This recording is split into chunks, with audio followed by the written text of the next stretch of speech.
Wah, seger banget ya, Kak. Kalau ngeliat hijau-hijau kayak gini. Iya, udara di sini sejuk banget.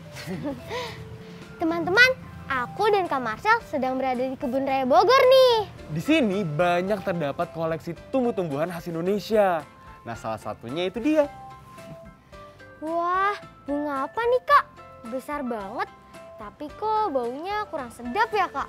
Ini namanya bunga bangkai atau nama ilmiahnya Amorphophallus titanum. Bunga ini merupakan tumbuhan asli Indonesia loh.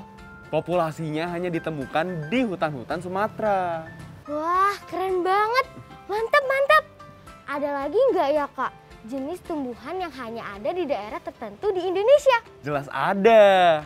Nah, untuk itu kita tanyakan yuk pada teman-teman di rumah. Nah, teman-teman, ada nggak nih tanaman yang hanya ada di daerah sekitar tempat tinggalmu?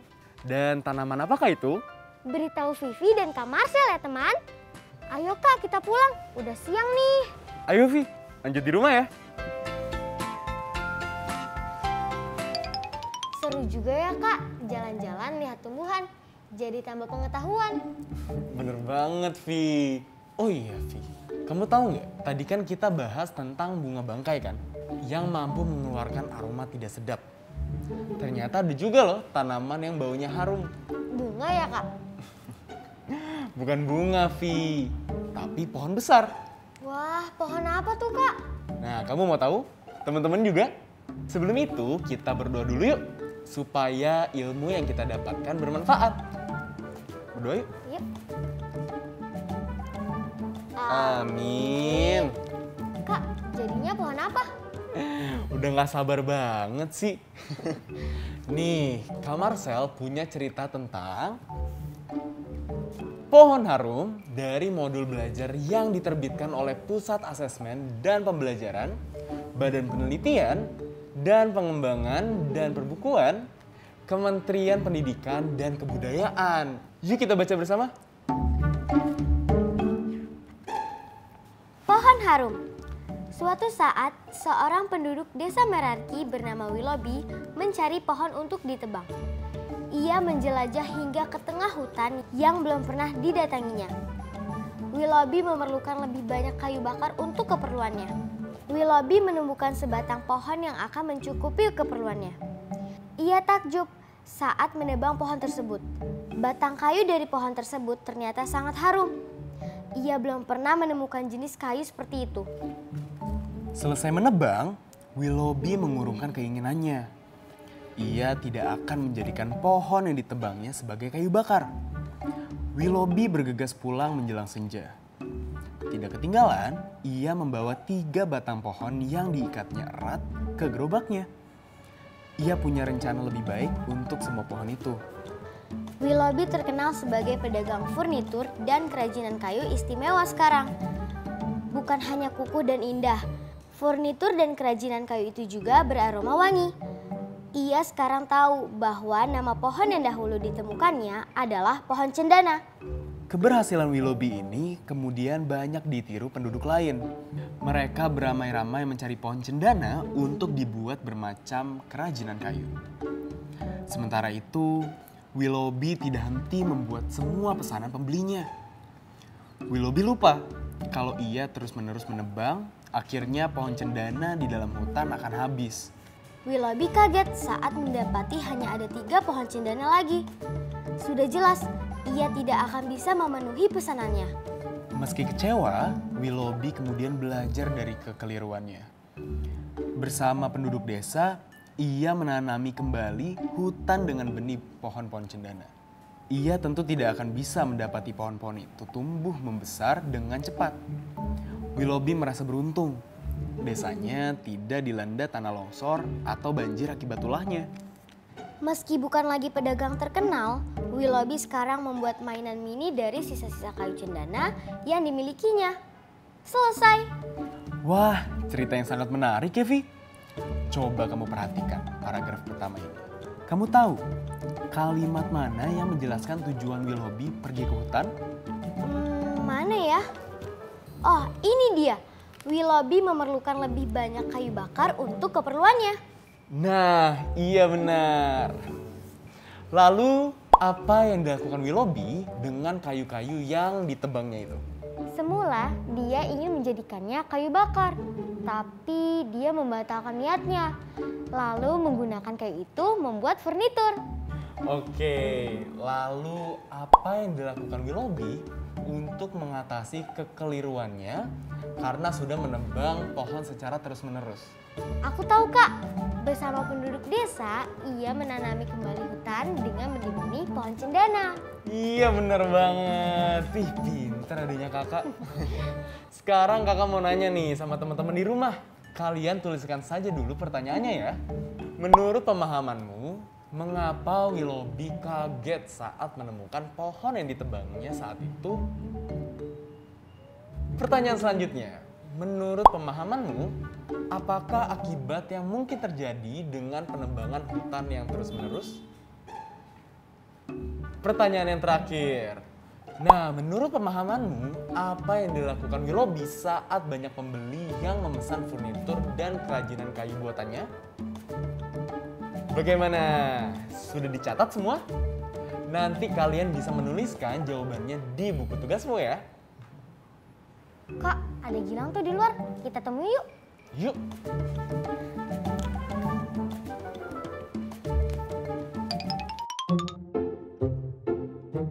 Vivi, Kak Marcel, aku mau ikutan belajar lagi, boleh ya? Boleh dong, masa nggak boleh? Ya kan, Kak? Oh iya dong, boleh. Yuk, duduk yuk. Yuk. Nah, Vivi, Gilang, kalian berdua masih ingat kalimat lengkap nggak? Masih dong, Kak. Terus bagian apa yang harus ada pada sebuah kalimat lengkap, ayo? Subjek dan predikat, Kak. Nah, betul banget. Sekarang, kalian akan mempelajari kalimat yang juga dilengkapi objek atau O dan keterangan atau K. Oke, siap, Kak. Oke, kakak ambil kalimat ini dari bacaan Pohon Harum ya, yang tadi sudah kita baca bersama. Gilang sudah baca belum? Cerita Pohon Harum. Cerita Willoughby kan, Kak? Betul banget. Oke, kalau begitu perhatikan ya. Kakak akan memberikan contoh kalimat lengkap. Willoughby menjelajah hingga ke tengah hutan. Baik, kita ulas per kata ya. Willoughby merupakan subjek atau S. Menjelajah merupakan predikat atau P. Hingga ke tengah hutan adalah keterangan atau K. Jadi kalimat ini berpola S, P, K. Kalimat ini dilengkapi keterangan tempat. Selain keterangan tempat, kamu bisa juga menambahkan keterangan waktu. Perhatikan lagi ya. Kalimat kedua, Willoughby belum pernah menemukan jenis kayu seperti itu. Willoughby merupakan subjek atau S. Belum pernah menemukan merupakan predikat atau P. Jenis kayu seperti itu adalah objek atau O. Jadi kalimat ini dilengkapi objek atau berpola S, P, O. Perhatikan contoh kalimat yang terakhir ya. Willoughby bekerja sebagai pedagang sekarang. Willoughby merupakan subjek atau S. Bekerja sebagai merupakan predikat atau P. Pedagang merupakan objek atau O. Sekarang merupakan keterangan waktu atau K. Jadi, kalimat ini dilengkapi objek dan keterangan waktu atau berpola S, P, O, K. Nah, gimana? Sudah paham? Paham, Kak? Oke, kalau sudah paham. Nah, coba kalian sunting kalimat-kalimat yang akan kakak sebutkan. Nah, teman-teman di rumah juga ikutan ya. Sunting kalimat yang akan disebutkan. Sehingga menjadi kalimat yang dilengkapi objek, keterangan, atau keduanya. Semua kalimat ini kakak ambil dari bacaan Pohon Harum. Tapi kalian boleh menuliskan objek atau keterangan lain yang berbeda dari yang ada di bacaan. Tuliskan di buku tugasmu ya. Oke, kalimat pertama. Ayo dicatat. Willoughby mencari. Nah, untuk yang pertama ini kakak jadikan contoh ya. Kalimat ini baru terdiri dari subjek dan predikat. Willoughby itu subjek, mencari adalah predikat. Kalian bisa menambahkan objek setelah predikat. Misalnya, kayu bakar. Maka bentuk kalimat lengkapnya menjadi Willoughby mencari kayu bakar. Kalimat lengkap ini berpola SPO gitu. Oh, aku ngerti Kak. Oke, siap-siap dicatat ya. Willoughby memerlukan. Ayo, kalian bisa tambahkan objeknya nanti. Sudah dicatat? Sudah Kak. Oke, kakak lanjut ya. Willoughby bergegas pulang. Nah, untuk kalimat ini kalian bisa tambahkan keterangan tempatnya. Sudah dicatat? Oke, kalau sudah, kita lanjut ya. Willoughby tidak henti. Ayo, kira-kira kalimat ini bisa ditambahkan objek atau keterangan? Silahkan. Sudah selesai? Sudah Kak. Oke, kalau sudah, ini kalimat yang terakhir. Willoughby tahu. Nah, jika sudah mencatat semuanya, kalian tinggal mengerjakannya. Nanti kalau sudah selesai, silahkan mintalah ayah dan ibumu untuk memeriksanya ya. Selamat berlatih! Tahukah kamu, pohon cendana merupakan flora endemik Indonesia. Pohon ini istimewa karena batang kayunya yang harum. Pohon cendana banyak ditanam di daerah Nusa Tenggara Timur dan dijadikan lambang daerah tersebut. Keberadaan pohon cendana mengalami kepunahan. Penyebabnya adalah penebangan terus-menerus yang dilakukan oleh masyarakat. Saat ini, pohon cendana dikatakan sebagai flora yang dilindungi pemerintah. Meskipun banyak ditanam oleh masyarakat, mereka tidak diperkenankan untuk menebang pohon cendana tanpa seizin pemerintah. Hal itu dilakukan untuk menjaga kelestarian pohon cendana agar tidak benar-benar punah di Indonesia.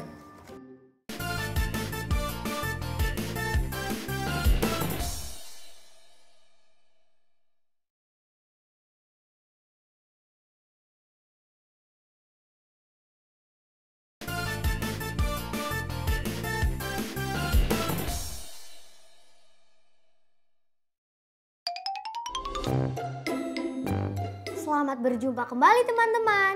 Apakah kalian masih ingat dengan pohon ini? Ya, ini adalah pohon keruing. Pohon keruing adalah salah satu jenis flora atau tumbuhan Indonesia yang sering dimanfaatkan dalam bidang perkayuan dan konstruksi sehingga memiliki harga yang mahal. Kayu yang dihasilkan dari pohon keruing cukup diminati di mancanegara, sehingga permintaan akan kayu pohon keruing menjadi meningkat dan mengakibatkan keberadaan pohon keruing di Indonesia menjadi terancam punah. Perhatikan gambar ini ya. Gambar ini adalah data yang berkaitan dengan tinggi pohon keruing. Pohon keruing A memiliki tinggi 35 meter. Keruing B 40 meter. Keruing C 55 meter. Keruing D 65 meter. Dan keruing E 25 meter. Sekarang jawablah pertanyaan-pertanyaan berikut ini ya teman-teman. Berdasarkan data pada diagram, pohon keruing manakah yang paling pendek? Perhatikan baik-baik ya.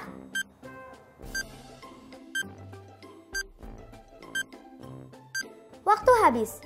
Kita jawab bersama-sama yuk.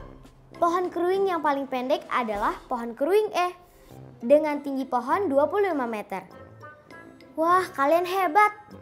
Oke deh, kita lanjut yuk ke pertanyaan berikutnya. Urutkanlah tinggi pohon keruing mulai dari yang paling pendek ke yang paling tinggi. Waktu menjawab 10 detik dari sekarang.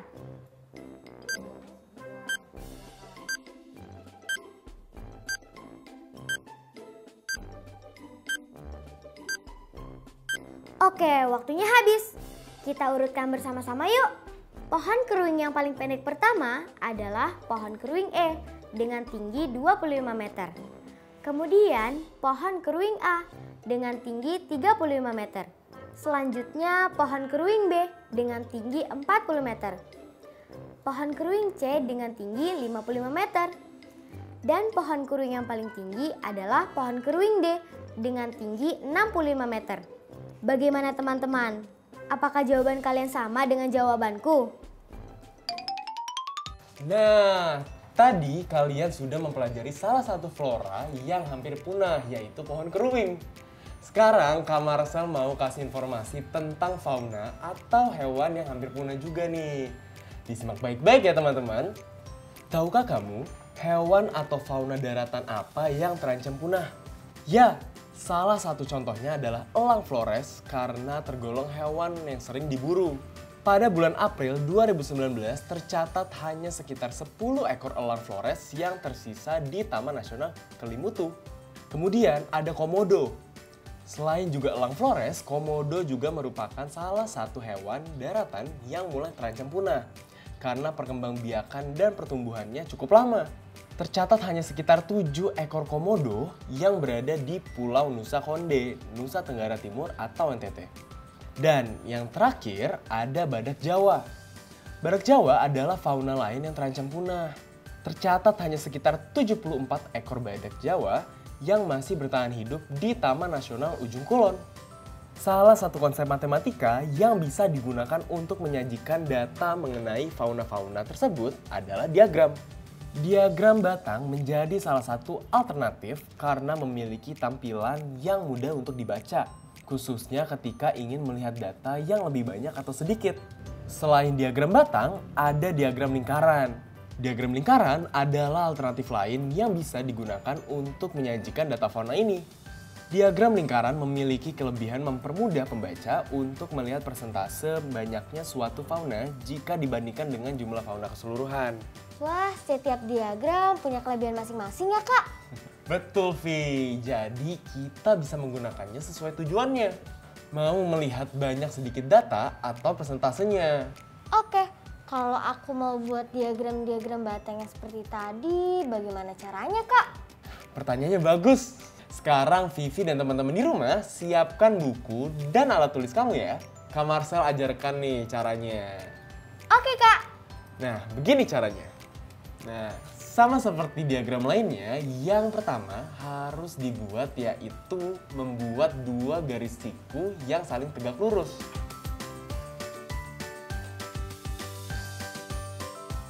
Nah, kemudian pada garis horizontal atau mendatar, tuliskan angka sesuai jumlah fauna dari data yang kalian punya. Jika datanya banyak, buatlah kelipatan. Misalnya 20, 40, 60, dan seterusnya.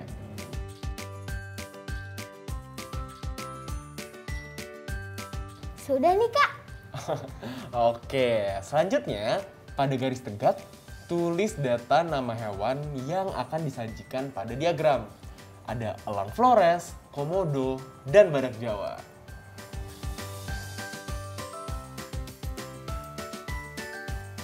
Begini ya Kak?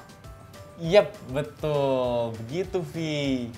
Nah, kalau sudah begitu, kamu buat batang berbentuk persegi panjang secara mendatar sesuai data banyaknya jumlah fauna yang hendak disajikan. Misalnya, elang Flores, jumlahnya ada 10. Berarti kamu buat sampai persegi panjang dengan panjang sampai batas tengah antara 0 dengan 20.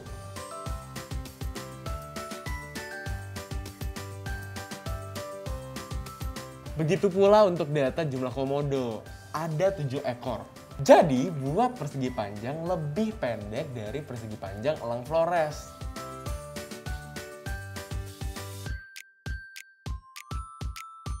Sama juga dengan badak Jawa, buat persegi panjang sesuai jumlahnya.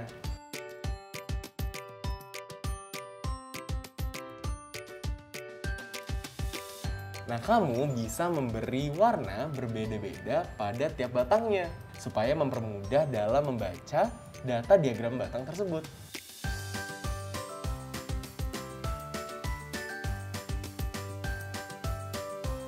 Sudah jadi nih Kak. Bagus, tapi belum selesai.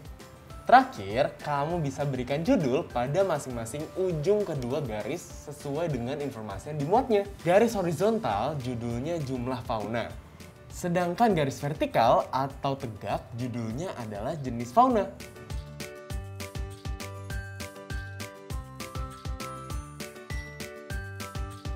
Yeay, selesai deh. Mantap. Nah, untuk teman-teman di rumah nih, kalian sudah paham kan cara membuat diagramnya? Nah, kalau sudah, Kak Marcel akan memberikan pekerjaan rumah nih untuk kalian. Disimak baik-baik ya. Burung merak adalah salah satu fauna daratan yang terancam punah. Taman Nasional Baluran, Taman Nasional Ujung Kulon, dan Taman Nasional Meru Betiti merupakan beberapa tempat yang menjadi habitat burung merak. Sebuah tabel menyajikan data mengenai panjang ekor burung merak. Merak biru memiliki ekor sepanjang 200 cm dan merak hijau ekornya sepanjang 300 cm. Perhatikan diagram batang ini. Berdasarkan tabel tersebut, apakah kalian setuju jika diagram batang horizontalnya seperti diagram ini? Jika kalian setuju, tulislah alasannya. Jika tidak setuju, perbaikilah diagram ini. Tulislah semua jawaban kalian di buku latihan ya. Mintalah bantuan kepada ayah, bunda, atau anggota keluarga kalian di rumah untuk memeriksa hasil jawaban kalian. Selamat mengerjakan!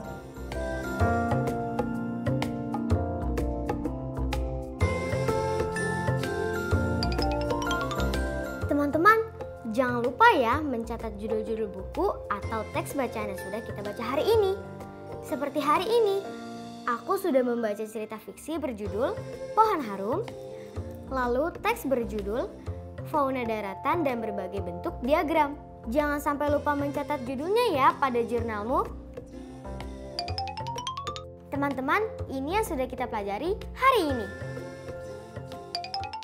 Teman-teman, sekian dulu ya perjumpaan kita hari ini. Iya, jangan bosan-bosan untuk mengulang pelajarannya di rumah ya. Tidak ada kata bosan dan malas untuk belajar.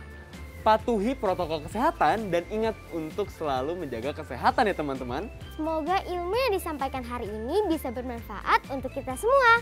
Ingat selalu jaga kesehatan ya. Serta menerapkan 5M. Memakai masker, Mencuci tangan, menjaga jarak, menghindari kerumunan. dan mengurangi mobilitas. Sampai jumpa. Dah.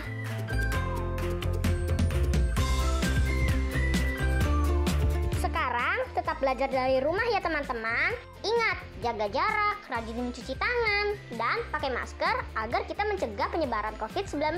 Sampai jumpa!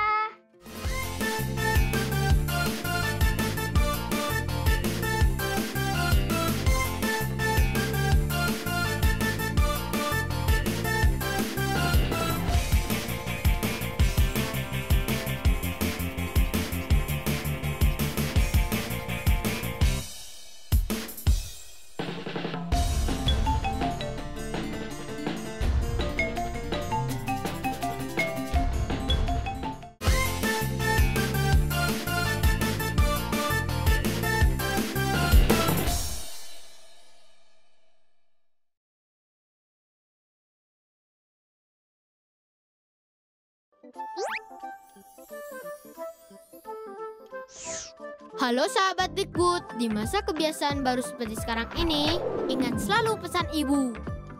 Keluar rumah kalau penting saja ya nak, ingat untuk selalu 3M. 3M itu mudah dilakukan dan bisa mencegah penyebaran virus corona. Menggunakan masker, mencuci tangan dengan sabun dan air mengalir, menjaga jarak. Sahabat Dikbud, kalau kamu sayang keluarga, jangan bawa virus ke rumah ya. Ingat pesan ibu, ingat 3M.